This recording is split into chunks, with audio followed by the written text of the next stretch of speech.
This is one of the biggest Blu-ray hauls I have ever done. What you see before you is a sampling. It's morphin' time!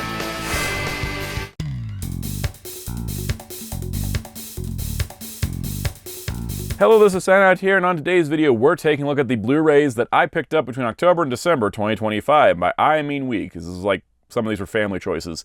There is a lot. There was great sales, there was really cool releases, there was so many Blu-rays coming out at the end of the year that I had to cover several of them in separate videos. There's still a lot to talk about. This is just a sampling. Within the video, we will be talking about a bunch of new releases, a bunch of releases I really love, some stuff I'd never seen before, as well as completing and catching up on a long-running series. I'll let you take a guess which one it is as we go to start the video. So on that note, if you enjoy these videos, hit the like button, hit subscribe and the notification bell so you don't miss out on future uploads.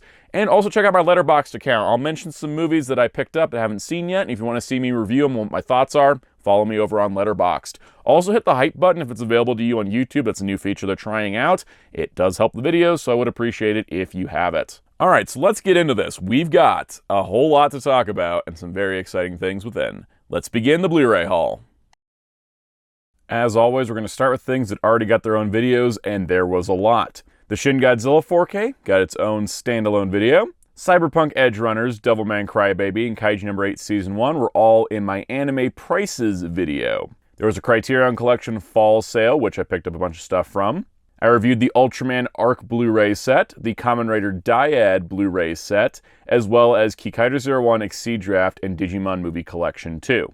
I also reviewed the Ninja Turtles 4K box set from Arrow Video, and I covered the Ninja Turtles 2012 DVD set in my Ninja Turtles home video history video. So go check those out for all of those things. They're not going to be appearing in this haul. So let's begin the haul proper with TV shows. I thought this would be a good way to start. All of these are older releases, so let's just kind of go through them real quick.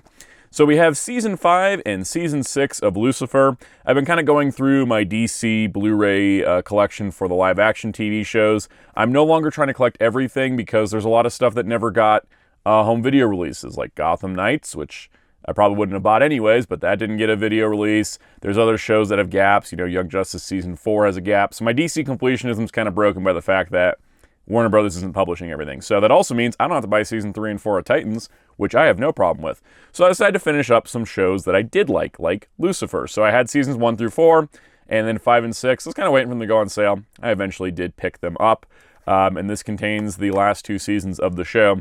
Ironically, as soon as I got both these sets, like a week later, they announced a complete set. And that's kind of funny because the Blu-rays for Lucifer were Warner Archive releases, whereas that complete set seems to be a general retail release. So, interesting. But if you are wanting to get the series, you will have an option with the complete set, which is pretty nice. So, at least that series is done on my side.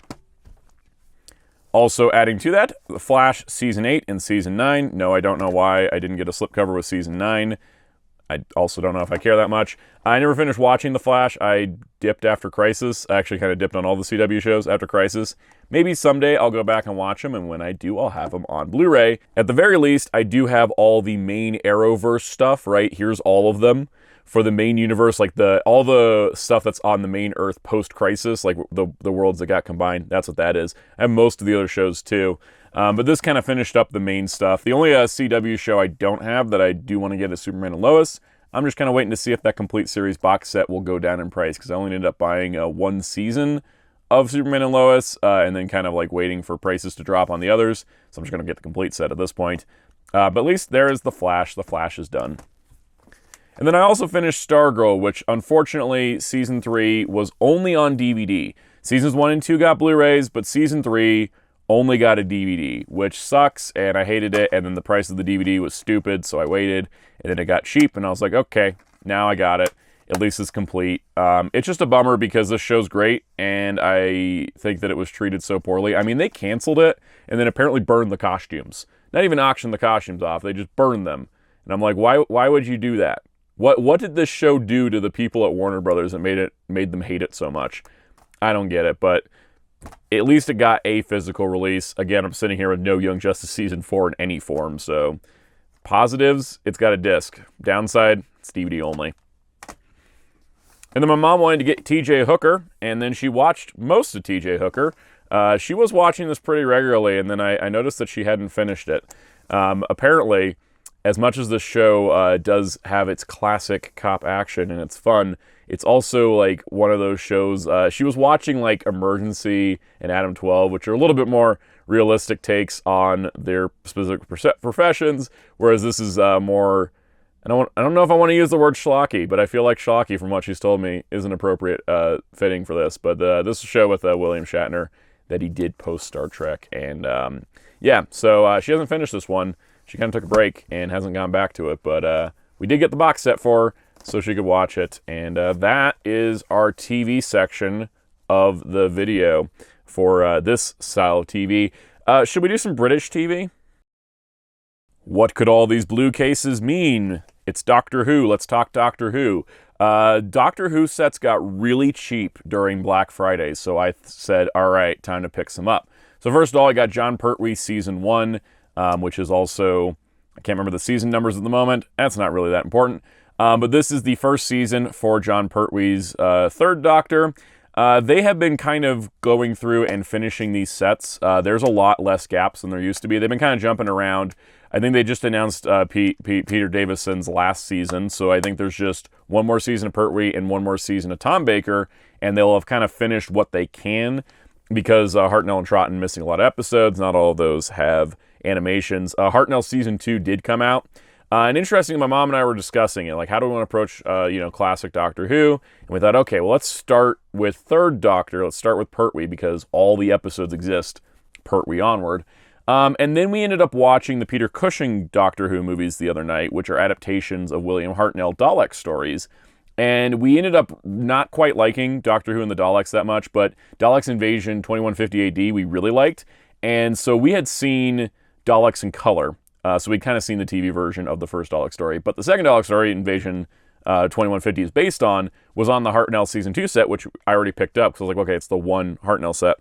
And we ended up watching it and really enjoying it. And so now my mom and I have decided, instead of jumping to Pertwee, we're going to go back to the beginning of Season 2 for Hartnell, watch that whole set, then jump ahead to Pertwee until they make more of the Blu-ray sets. Because the Blu-ray sets just are supposed to be the complete experience. They have like full documentaries behind the scenes of every single Doctor story. There's like updated special effects and everything. These are really incredible. The UK versions are much nicer in fancier packaging. The US versions are just kind of standard Blu-ray case. But these got cheap. Some of these got like less than $20 during Black Friday. So I'm going to be going through and getting all these sets. But my mom and I have kind of sat and decided, you know what? Let's go finish a season of Hartnell. Then we'll jump to Pertwee.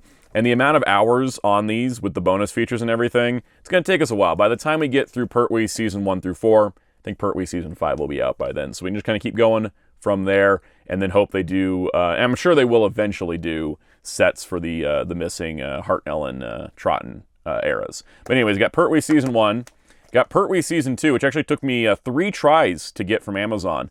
The first 2 showed up and they were shattered. The first copy I got was so broken that like the whole bottom like third of the back case was in pieces and you could shake it like a maraca,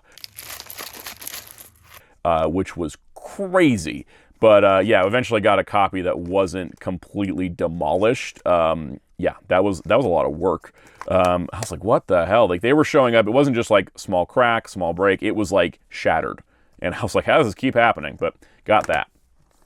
Tom Baker Season 1 was also pretty affordable. I think this one was like down to $15 or something. This is a pretty recent one. I think maybe this one was more expensive. I'm trying to remember. It's been a couple months. Because I think this was fairly recent. It's got the little slip in it still. I know that some of the later printings of these sets don't have those things in them, but they, that is the first season of Tom Baker, which is in a slimmer case because it's only a 6-disc set, whereas the rest of these are 7 or 8 discs. The second Hartnell set's 9. These things are packed, which is great. So then we also got Tom Baker Season 6, which, again, super cheap. And then I remember Sylvester McCoy Season 2 was like $15. And I was like, well, there's no way I'm not buying that right now. So yeah, I still got to go through and get a bunch more of these. This is just the beginning of the catch-up. Probably would have bought more of these, except I did a thing in this haul that we'll talk about at the end of the haul that will explain why I didn't buy more Doctor Who. But that's that for now. That's Doctor Who.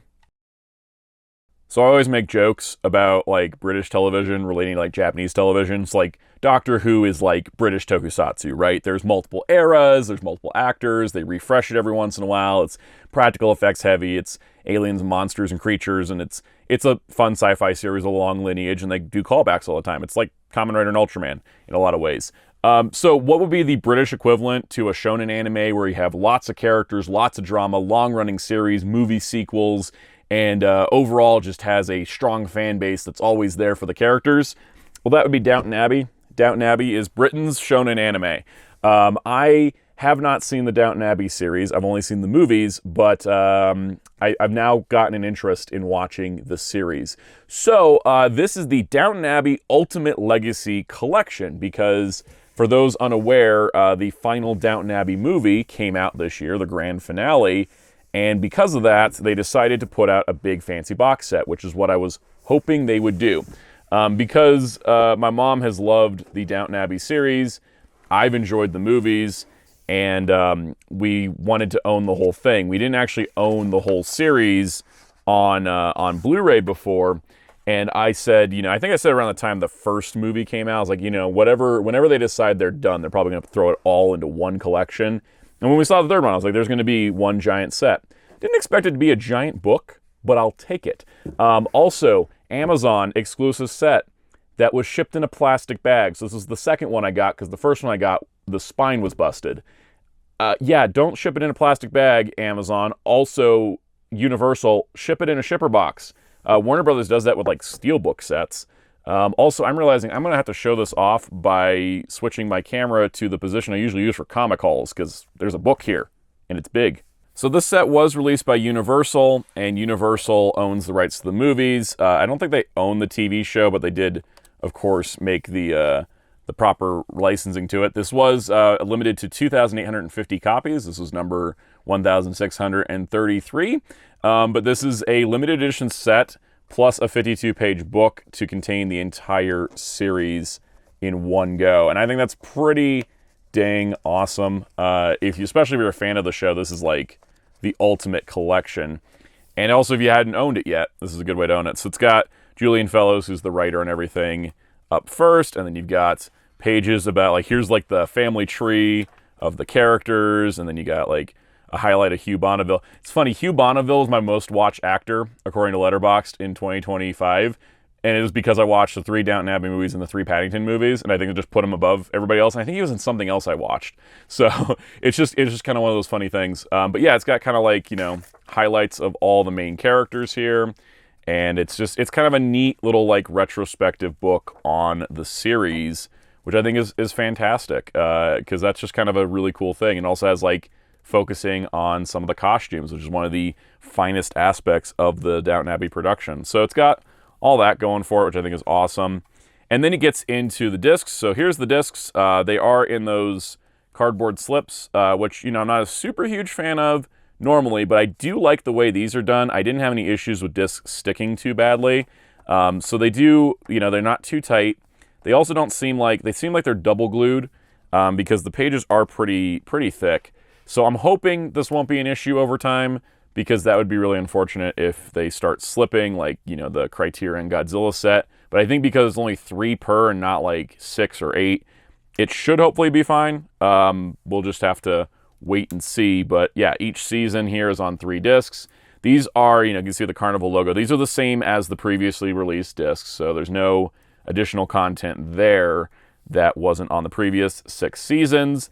Then you get the 3, the bonus legacy discs, which I believe some of these came from the complete set. I believe some of these are new, but I don't know for sure. You'd have to look it up. But there is 3 bonus discs, and then we get the 3 movies, which once again are the 3 Blu-rays of the movies as released prior, put in here, and then they got some images from the movies to wrap out the book. And I think this was one of the first promotional images for the series, and this was like the final cast photo for the series. This is a beautiful set, and I'm pretty pleased with it as someone who, again, only has seen the movies, but if you're a huge fan and you haven't picked this up yet, it's definitely worth the pickup. It's most likely the best collection this will ever get. All right, next up we're going to do movie releases that were prior to 2025, sorted by studio. So, first things first, we got Apollo 13 on 4K with one of those creepy covers where they smooth everybody out for no reason. Classic film. Haven't seen it, actually. This is one of those, my mom was like, have we owned that? We should get that and then watch it. And then we haven't watched it yet, but there it is.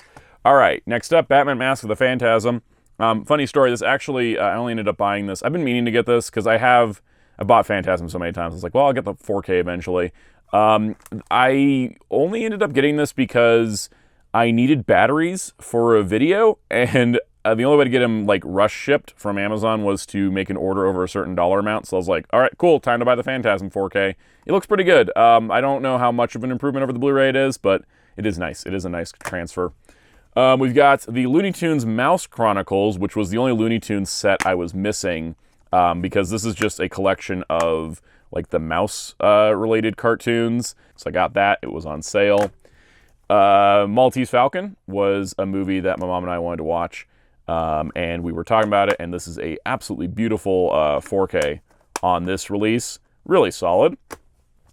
On Moonlight Bay, this is a Doris Day and Gordon McRae movie. They did a second one, which I think it's called In the Pale Moonlight, which is coming out in January from Warner Archive. And so my mom was like, oh, where was the first one? So this is the first one.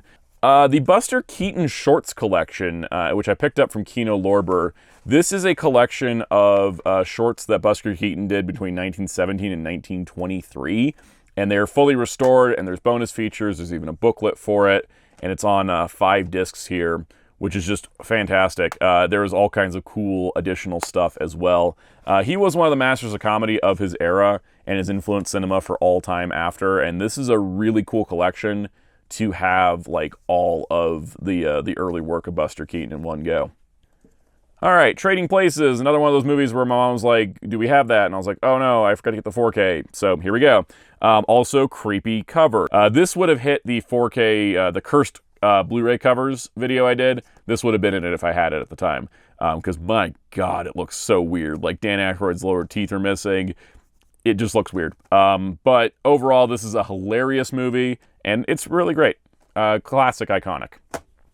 All right, Christmas Carol. This is the Alistair Sim version. This one is crazy because this is a great adaptation. The Christmas Carol is said to be the best by a lot of people. It's really solid. But there is like a ton of stuff. Like, look at all these bonus features. And we have a DVD edition of this movie, and none of these bonus features carried forward from that one. So it's just like fully decked out on brand new stuff, which is kind of amazing. This is VCI Entertainment, who I don't know super well, but they did a superb job with this release. This is really solid. Oh, I've been trying to back order this for like half a year. The Beatles' Yellow Submarine. So this is the classic, iconic animated film, which was The Yellow Submarine, based on the Beatles song, The Yellow Submarine. It is surrealistic, it is stylistic, it is incredibly inventive. It's, at all times, very strange, weird, and bizarre. And it's really fun. I have never seen it before, and I finally got to see it because I wanted to get the Blu-ray edition. You see the 4 Beatles there in the submarine. It is weird, it's wacky, it's like musical vignettes on steroids, and I quite enjoyed it. I thought it was really fun. This release was by the Apple Corporation that owns the Beatle music and all that. And this was done in 2012. It's a full restoration by hand. They hand restored every single animation cell, which is insane. So it looks amazing. It's the full uncut version of the UK version, not the version from the US that cut a scene. And then it also came with these really cool physical bonuses. So you can see you've got some stickers there. This is an advertisement for the Yellow Submarine book, as well as the Circus Delay show that was definitely happening at the time, but not anymore. And then we've got like animation cells here. We've got we got Paul, we got Ringo, we got George, and we got John. So all of them there, and then a booklet as well about like the production and all that kind of stuff. So this was done in 2012, and it's seemingly still in print because again, I've been back ordering it. I got mine through deep discount for anyone wondering. I back ordered it through deep discount. They said they couldn't get it, so they canceled it. I back ordered it through deep discount. They said they couldn't get it, so I canceled it. It popped back up for back order again. I was like, all right, let me give it a third go. And third time was the charm to definitely get this. So I'm glad to have it. And yeah, it's a pretty solid release for a pretty iconic movie for a lot of reasons, and I really enjoyed it. All right, let's get into some Shout Factory stuff. Shout was closing their web store, so a bunch of stuff went on sale, and Amazon was price matching and all that. So I finally got the Digimon Adventure Tri 6-film collection, which is a compilation of all 6 Digimon Tri movies into one set, as opposed to being 6 individual releases, which is what I had prior. And so this is basically the 6 discs plus a sticker of the Digimon Adventure Tri logo. And on the surface, it looks like a straight repack of all the discs. And in fact, I wrote notes so I wouldn't forget this video. Every single disc is the same, except for disc 3. Disc 3, which is Confession. The original printing of disc 3 had bonus features, and the music on the menu wasn't that terrible made-up English Digimon theme that everybody doesn't like, but was actually the ending theme from the movie. But the disc 3 that came with the set doesn't have the bonus features and has the menu music changed to that generic English Digimon song. So for some reason, that's the only disc that's different. For me, I just swapped in my single disc from Confession over here. But if you're wanting to get all the bonus features, you have to get a single release of Confession and hope it's the one that comes with the bonus feature. Weird that all the others would stay untouched, but that was the one that, you know, Toei or somebody was like, oh no, we need to change that. And I would imagine Toei, based on what I know about them. But yeah, kind of strange, but hey, at least I got Tri in one set now, so it's one slot on the shelf, not 6. All right, Death Becomes Her on 4K, one of my favorite films. Meryl Streep, Bruce Willis, Goldie Hawn. It's about these 2 women who are both nuts, and they get potions that make it so they can't die, but they still have to take care of their bodies, which they're not great at. This is essentially the same as the Death Becomes Her Blu-ray, except now it's a brand new 4K transfer from the original film negative. Watched it recently. Absolutely gorgeous presentation. Fantastic upgrade. I think I talked about this in the cursed Blu-ray covers. Don't like the cover as much as the one from the Blu-ray, which was the inverse cover. But kind of a bummer they didn't put an inverse cover on this one either. But solid release overall. Picking up from Shout's store because it was cheap was Leslie Nielsen and Mel Brooks's Dracula, Dead and Loving It. Not a great movie, pretty universally hated. Kind of put Mel Brooks' career on ice for a while. It was essentially just yet another parody spoof movie, but it kind of just, I think, hit at the point where people were tired of them. But, you know, I find some fondness for it in a lot of ways. There's some really funny gags in this movie. All right, Munster Go Home. This was the Munsters movie in color, which was done after the series. And the movie itself is included on like the Munsters Complete set, but it's only on DVD. This is a Blu-ray. And it also has a new 2K scan of the TV movie, which allows it to be higher quality than the version that's on the DVD set. There's also an audio commentary with Butch Patrick, who was in the series, and Rob Zombie, who would later go on to make his own Munsters movie of varying results. But yeah, there's some pretty cool stuff on here, but it's a nice like companion piece to the Munsters TV series. So Shout's done a lot of Hammer horror films, which we'll talk about more in a little bit. But the Phantom of the Opera was the one I decided to get because there's only one Phantom of the Opera film from Hammer, which is this one. And I also have the other Phantom of the Opera movies. I've got, you know, of course, the Lon Chaney one and the Claude Rains one. And this one I thought was pretty good. They also have the alternate cover there, which is the original poster art, which actually looks really cool with the flaming chandelier. I did like this quite a bit. It's not as horrifying. It's not as scary, I think, even as the Lon Chaney version. But it takes a really interesting twist with its story and characters, and I quite enjoyed it. All right, The Howling. I haven't watched it yet. I mostly got this because it was cheap, got me to free shipping, and NECA made a figure of the werewolf from this movie, and I'm kind of like, ooh, I kind of want the figure, but I shouldn't buy the figure unless I've seen the movie. So I picked up the movie, haven't watched the movie yet. Have no idea if I'm going to like it. I was probably going to watch it a lot quicker, except the next one I watched kind of bummed me out so much that I haven't felt like circling back around to this, but I will in the future. Oh, The Wolfman. Oh, 2010's The Wolfman, which, you know, if you want to know how beloved this movie is, it was $18 to get the bundle that comes with 2 different slipcovers, which I actually like that one a little bit more. plus 2 posters on 4K because they were trying to, sell things out of their warehouse, and this didn't sell super well, I don't think. Benicio del Toro, Anthony Hopkins, Emily Blunt, Hugo Weaving, Joe Johnston directing, and Rick Baker doing the makeup effects. Why was this not my favorite movie of all time? This literally had I love werewolf stories. I love the original Wolfman. I feel like the original Wolfman can be improved on. And I watched the director's cut of this, which, this movie is got the unrated director's cut. It's also got the theatrical cut that is worse, and then a Blu-ray disc with bonus features. This had the potential to be like the best werewolf movie of all time, and yet they fumbled it. And I'll tell you why they fumbled it. So first of all, despite this cast, nobody seemed to have any, it seemed like every character didn't care what was going on. Completely empty movie emotionally. You had some really interesting story beats, but again, no emotion, so it didn't really hit the same. The other issue was that the makeup effects are incredible. Like, you have a very classic styled movie where it's like, it's styled like a classic monster movie. It's not, jump scares aren't as important as horrifying visuals and sort of spooky atmosphere. And it had all that going for it. And so you had great practical effects, and then you had really dodgy CGI that ruined every single moment of it. Because the thing is, I could look over like, okay, the emotional core is not there, the tragedy doesn't hit. But the thing is, you'd have these amazing werewolf scenes where he's running around, he's doing crazy stuff. You're like, oh, this is like a visceral, updated, modern werewolf. And then there would be some dodgy CG of him running, or dodgy CG of a transformation. Because like the big transformation scene in this movie, Rick Baker's team wasn't on set for, because Universal thought it'd be faster and cheaper to just do it in CG, and it looks terrible compared to the guy that did American Werewolf in London doing a werewolf transformation. It was, again, this had everything going for it. This had the potential to be like an incredible movie, and it actually makes me mad. It makes me madder that it's bad with all these good ingredients than if it was just terrible outright. Because if it was terrible outright, I'd be like, oh, whatever, I'd move on. But this movie just felt insulting to me because it was like this close to being incredible and me really loving it. Oh, it also had Danny Elfman's score. This close to being amazing and loving it, and then it just fumbled it, and I just don't like it. All right, kind of went on a little Jekyll and Hyde binge here. So first of all, we have the original Dr. Jekyll and Mr. Hyde silent film from 1910. Was it 1910? 1912? No.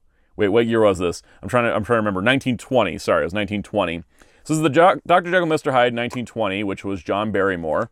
This was one of those silent films I watched on YouTube because public domain film, and then was like, ooh, I need the Kino release of this. This was really solid. John Barrymore is fantastic in this. So this has, like, the musical score is compiled by Rodney Sarr, because they, of course, need to provide a musical score. It's a silent film. There also is the 1912 Tannhauser version starring James Cruz that was only 12 minutes there. There's also a 15-minute cut of a 1920 version starring Sheldon Lewis, produced by Louis B. Mayer, which came out the same time as this one. That was the rival version.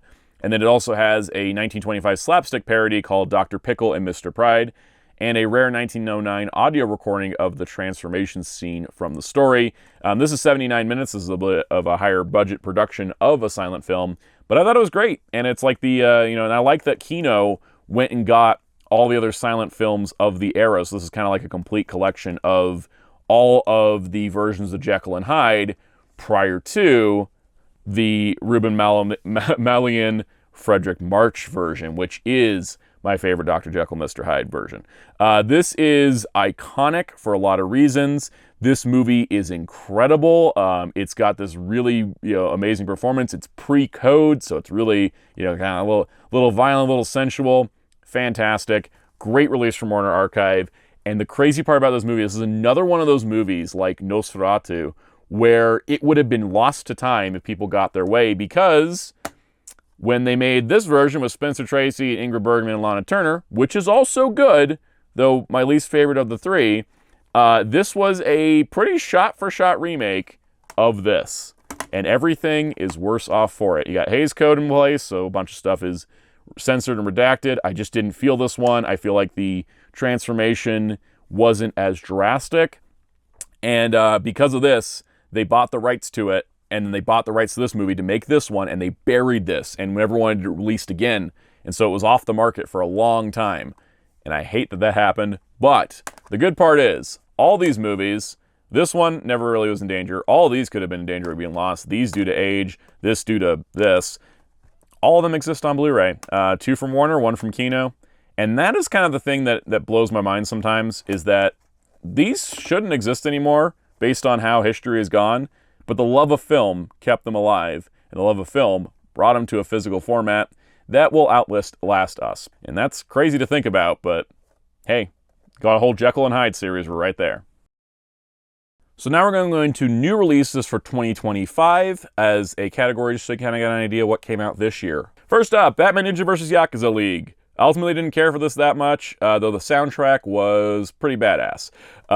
This movie was very strange, and I thought the English dub kind of sucked. This was my jam. I gave it 10 fake film awards in my crazy movie award show stream I did, which you guys should check out if you enjoyed movies this year, because I was spreading the love. I gave a lot. I gave out 83 awards that I made up. Anyways, Sinners, absolutely fantastic. One of my favorite movies of the year. This Blu-ray release is excellent. I'm not going to talk about the movie as much. I'm saying the movie's excellent. You should see it if you haven't. So we've got all kinds of cool bonus features. So there was Dancing with the Devil and Making of Sinners. That's a nice like behind-the-scenes mini documentary. They had a whole thing about the music and everything there, and how they did Michael B. Jordan as 2 different characters and how they filmed that, which was pretty cool. They had a whole feature on spirituality in the South because of Annie's character. They did a whole thing about the creature visual effects, and then they did some deleted scenes, which I thought were quite interesting. So it's a pretty solid release. The most important part is this: presented with expanded aspect ratio sequences. So this movie was shot for IMAX. Portions of it were shot in the IMAX ratio, that wider screen, while a lot of it was an anamorphic widescreen. And there are 2 scenes in the movie where you see the aspect ratio grow to the IMAX aspect ratio, and it's done intentionally for artistic effect, and so it's presented here on the 4K, which is great. This is a fantastic release. Great release of a great movie. All right, The Bad Guys 2, another great movie, which I sung the praises of in my movie awards. This is another solid release. It's kind of standard DreamWorks stuff. You got deleted scenes, you got some behind the scenes, how they made the movie, plus a new short with the characters. And there's actually a pretty good amount of bonus features on here. Disney's kind of shrimping on bonus features, but Universal's still packing these things out, and the disc looks really nice. This was also a great movie, one of my favorites of the year, and yeah, The Bad Guys, absolutely great movies. Megan 2.0, I enjoyed this movie. I thought it was as good as the first one, which, I think both of them are, kind of standard movie quality, but, the character of Megan's kind of compelling. This one was less of doing a second horror movie. Like the first movie was more of a slasher horror movie. This one was more like, kind of like the difference, like the first Terminator was a slasher horror and the second Terminator was a big action movie. That's kind of what Megan 2.0 is. It's like camp comedy, action comedy thing. With the sassy protagonist. I enjoyed it. It was fun. This is a solid release of the movie. All right, Fantastic Four First Steps, another one of my favorite movies of the year. I'm sounding like a broken record, I know, but guys, I have not walked out of an MCU movie feeling as good as I ever have walking out of Fantastic Four First Steps. This was the kind of movie, as a comic book fan, and specifically a fan of the Fantastic Four, my favorite Marvel team. I know I yap about X-Men a lot, but they're actually third behind Fantastic Four and Guardians. But Fantastic Four, I love them so much. I've wanted a really great movie for them, and I feel like this was it. I feel like they nailed it. I'm really happy with it. I can't wait to see them again. This steelbook is actually, that's not the original cover. This is the normal cover on the steelbook, but the edition on Amazon decided to add in some bonuses, and so I spent the extra money to get the bonuses because I might be a sucker, but I love the Fantastic Four. I loved this movie. I had such a great time watching it, and it warmed my heart. It really did. So there we go. So it has an alternate cover, which is more of a comic book style cover, which I thought was appropriate for the movie being so comic book themed. And you can see it is a giant magnet that just sticks on the front of your steelbook, so it doesn't go anywhere. Of course, inside we've got the 2 discs, which I love that they're actually artistically designed. And then on the inside, you got some artwork there. And then you got character cards. So we got one of Mr. Fantastic, one of the Invisible Woman, one of Johnny Storm, one of The Thing, and then one of Herbie with the logo. So love that little bonus there, which is great. And then as a cool bonus, in addition to this, is a small print version of the Fantastic Four First Steps comic book. And that's the same cover there that's being used on the magnet version. And this is a smaller version of a comic they released that is the prequel to Fantastic Four First Steps. As for bonus features, there was an audio commentary, which I absolutely loved. There was also some other features about bringing the Fantastic Four to life, plus a gag reel and deleted scenes. They also released a bonus feature on the Marvel YouTube, which was about the cast of the 90s Fantastic Four movie that have cameos in this film. And it was all about them and how their movie never got released and all that. And it was really cool to see official acknowledgement of that film that was such a passion project for everybody involved. All right, now our favorite thing, upgrades to older movies, like Arrow Video's The Mask. So The Mask is a comic book adaptation where it's not a faithful comic book adaptation, but the adaptation is definitely more palatable to mainstream audiences, and people remember it better. And I agree, because I don't actually like the original Mask comic that much. Just like in true Arrow Video fashion, it is packed to the teeth with bonus features, so I'll just let you pause and read that as you so wish. But they put it out on 4K, and then this is the limited edition, so you can see this is the alternate cover. We got the 4K there. We've got our art cards, as we would expect from an Arrow Video set. Oh, look how happy they look there. This movie's hilarious. It's action-packed, it's funny, it's comedic gags, it's cartoons brought to life. It's a blast. I absolutely adore this movie. I haven't watched it in a while, so it's kind of nice to get a new release of it. Adding to this, of course, you got the slip box here. You can see the mask itself. We've got a poster, and the poster is on one side the outer art, right, and on the inside the inner art. So you got both posters there, and then a booklet that is done like the newspaper, which I think is fun. And this has like essays about the movie and behind-the-scenes information. I waited for this to go on sale, and I waited out long enough, and I got this on a good sale. So the Sean Connery 6-film collection for James Bond. This had all 6 of the Connery movies for Dr. No, Rush for Love, Goldfinger, Thunderball, You Only Live Twice, and Diamonds Are Forever. So we have all of the Connery movies in 4K. We have all the Craig movies in 4K. Let's get the others. Love to see the others. So, yeah. Also not super big fan of the cover, but the films themselves look great on 4K. All right, we got some Warner Archive releases my mom wanted, like William Powell and Myrna Loy in a non-Thin Man movie with I Love You Again. We've got Cagney and Davis in The Bride Came COD, as well as Leslie Howard Betty Davis and Olivia de Havilland in It's Love I'm After. Haven't had a chance to watch any of these yet, but will be in the future.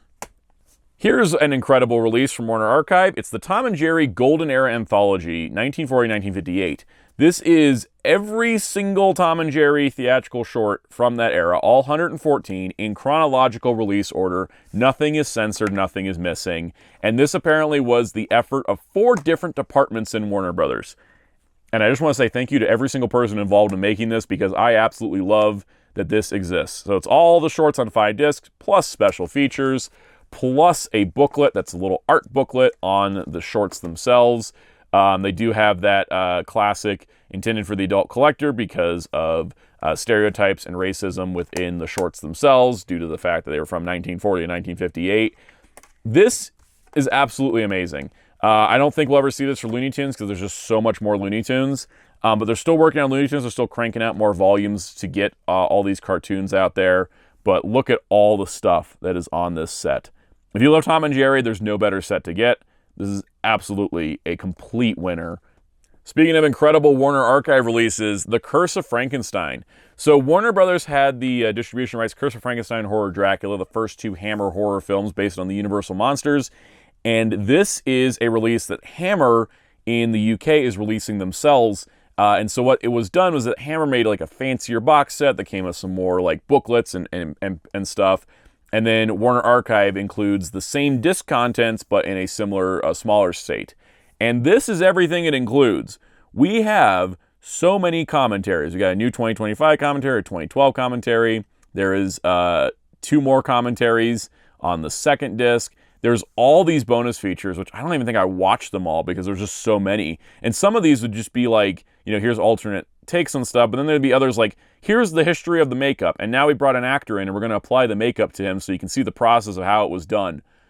Just insane stuff like that. Like, oh, here's somebody that knew Peter Cushing, and let's go visit like where he grew up, and you know, here's a history of the actor. And so it's a ton of stuff across 2 4K discs and a Blu-ray disc. There also is a Blu-ray edition of this, I believe.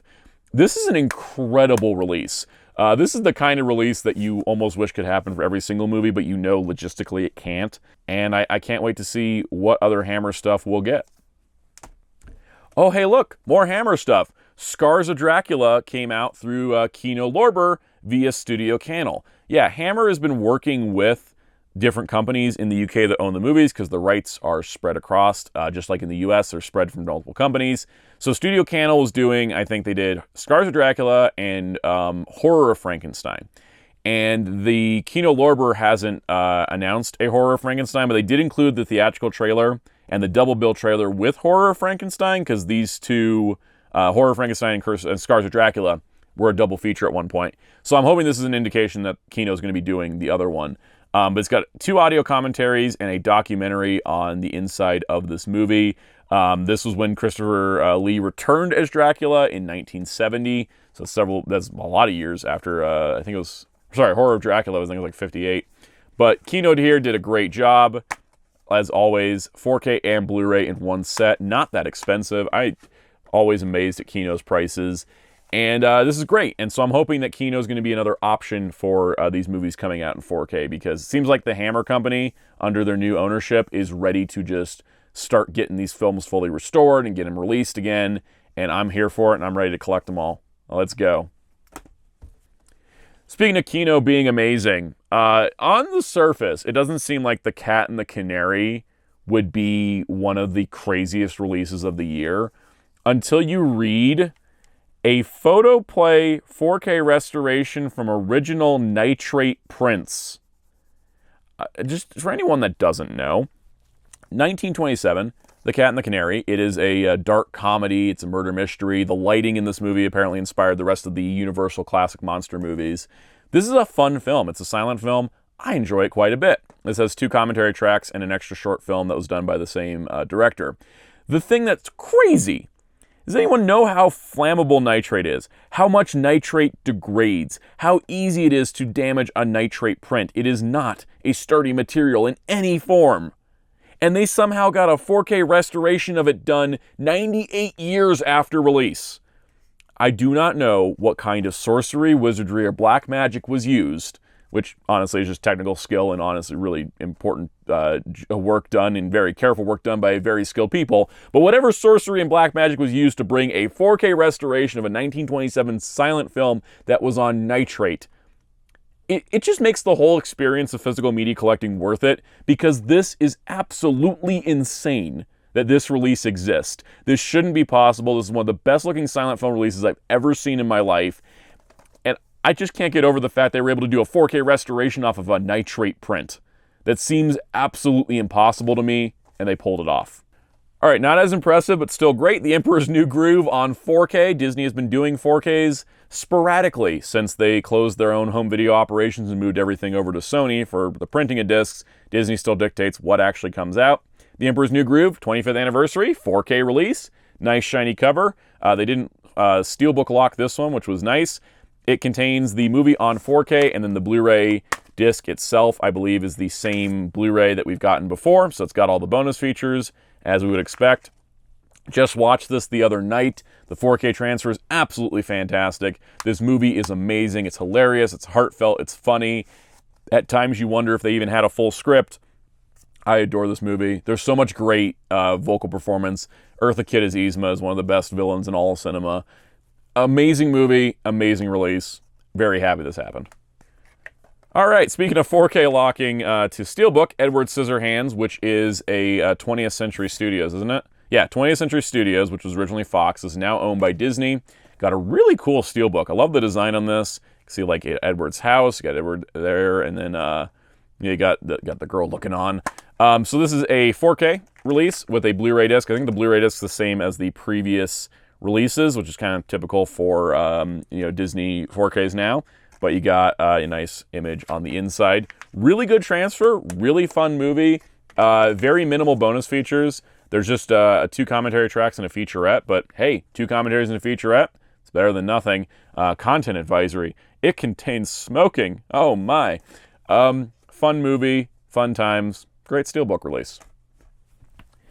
And then the iconic Rocky Horror Picture Show got its 50th anniversary steelbook. I have not seen the Rocky Horror Picture Show until very recently. This is a cult classic film, an absolute box office flop when it came out. This is a movie too weird and too groundbreaking for mainstream audiences then and probably now.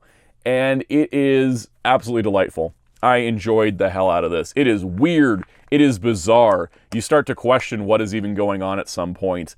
And it's all about a sweet transvestite from transsexual Transylvania. I think this is amazing, this movie. It came out in 1975.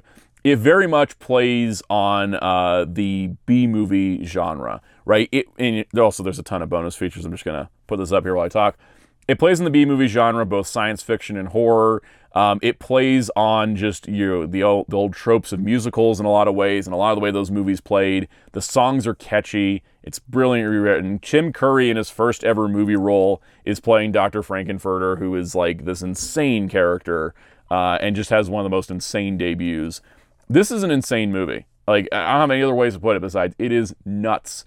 And I totally see why it has such a following, because it is so interesting and intriguing, and it's heard about it. I've seen Time Warp scene a few times. I've known stuff about it, but seeing it in full, it is so much more bizarre than I thought it was, and I really enjoyed it. And this is an excellent release of an excellent movie.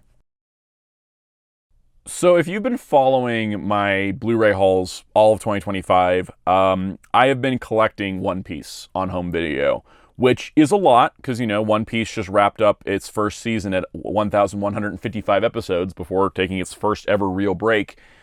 There's a lot of One Piece. I adore One Piece. I've read all the manga. I'm watching the anime. I wanted to own all the DVDs and Blu-rays, and it was a journey. I finished that journey, folks. I finished that journey. Let's go through this journey together. So in this quarter alone, I picked up Volume 13, which has Garp on the front, episodes 300 to 324. This was, one of the easy, Target sales. They had buy two, get one. Easy, done. All right, got Volume 14. You can see Brooke on the cover here. That's 325 to 348, another easy sale. We've got Gecko Moria on Volume 15 with 349 to 372. We have Volume 16 with Bartholomew Kuma, which is 373 to 396. Then we have Volume 17 with Boa Hancock, 397 to 421. Then we have Volume 19 with Whitebeard, 446 to 468. Then we have Ace with 469 to 491 for Volume 20. Then for Volume 21 with Mihawk, we got 493 to 516.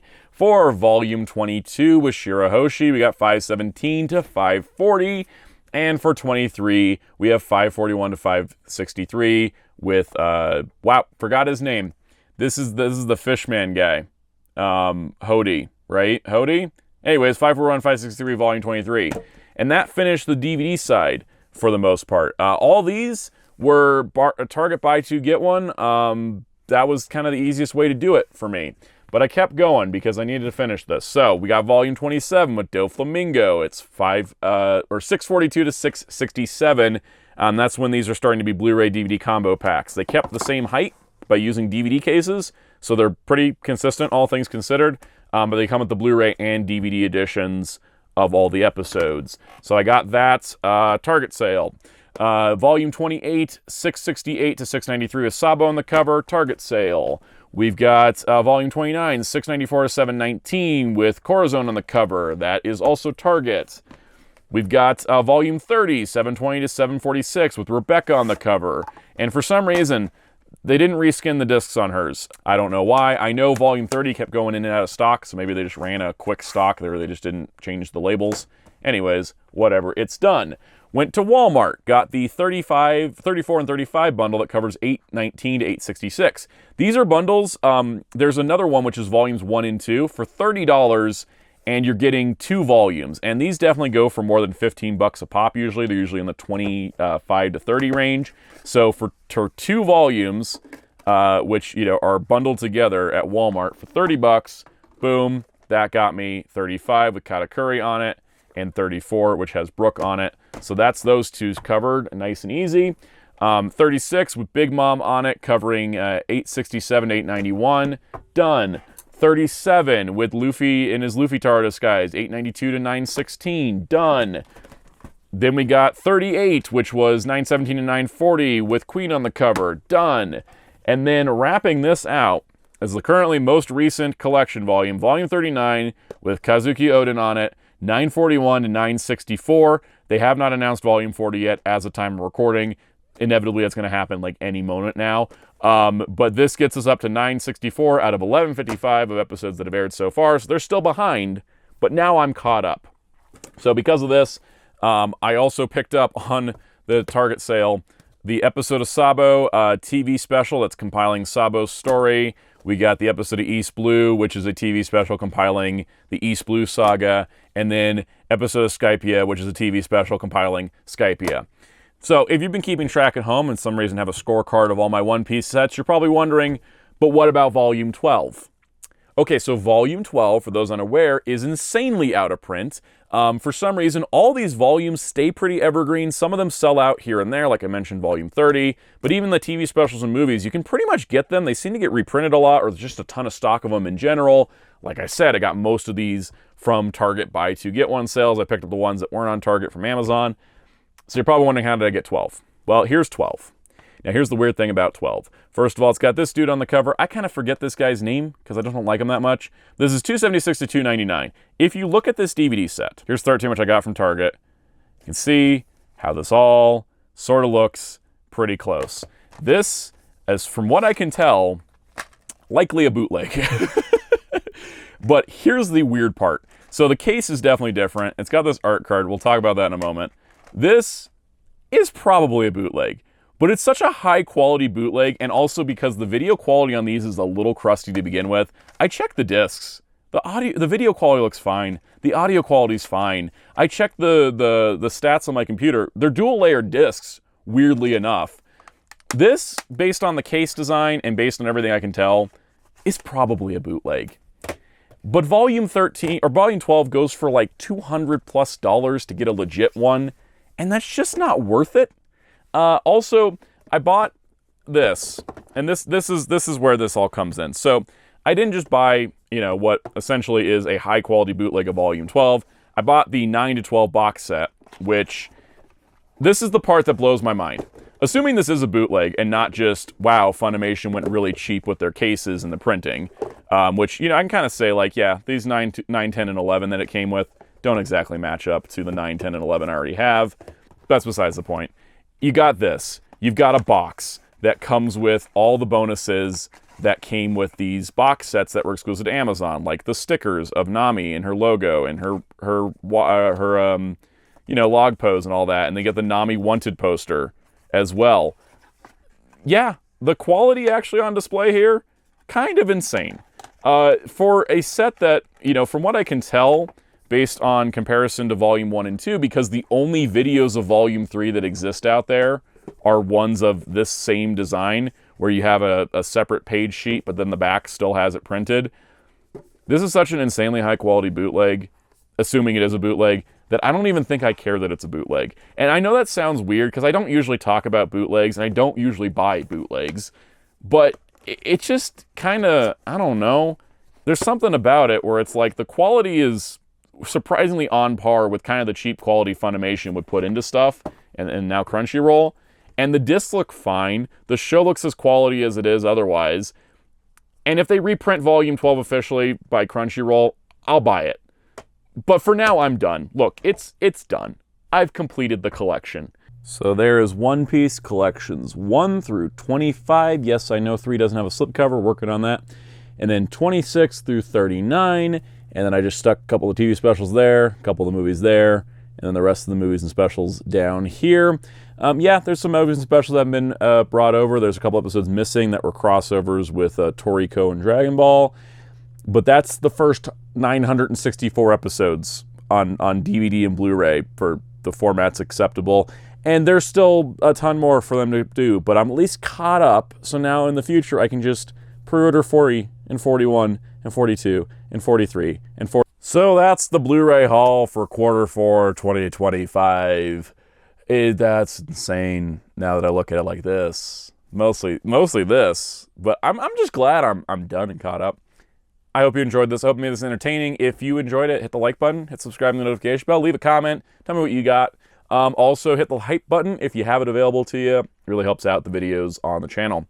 Also, if you want to continue the conversation, you can join our Discord server in the link below. You can join as a channel member and get perks like early access to videos and member-exclusive shoutouts like this. Special shout out to all of our channel members, including Captain Tier, Spinach54, Masterbed95, Forever1000, Super Shag Spoon, Veloquence, Rogue Leader 2448, Mr. Smelly Potato, Alt Mode Archive, Fernando Pereira, Levante Jackson, Adrian Montanez, GoBro Fam, C. Hoffman, B-Tub, Killer Nuck Tokusatsu, Anamika de Tempo, Justin Giovanni, Sonic Doctor, Taran Tompas, Lupin the Third Fan Channel, Mr. Eververse 16, Ghostly, Parzival Joker, Liam Peterson, Ivan Link, Blonde Snake 88, Swine Ass Temero, and Chris Ramsey. Thank you all for your support. If you so wish, I'm on social media on Blue Sky and Letterboxd at Soundout12. You can also find my Wonderful God Designer on social media and Discord at DarkClaw643. And you can find Hero Club at HeroClub.com for entertainment, interviews, and more. And until next time, this is Soundout saying, see you in the next haul.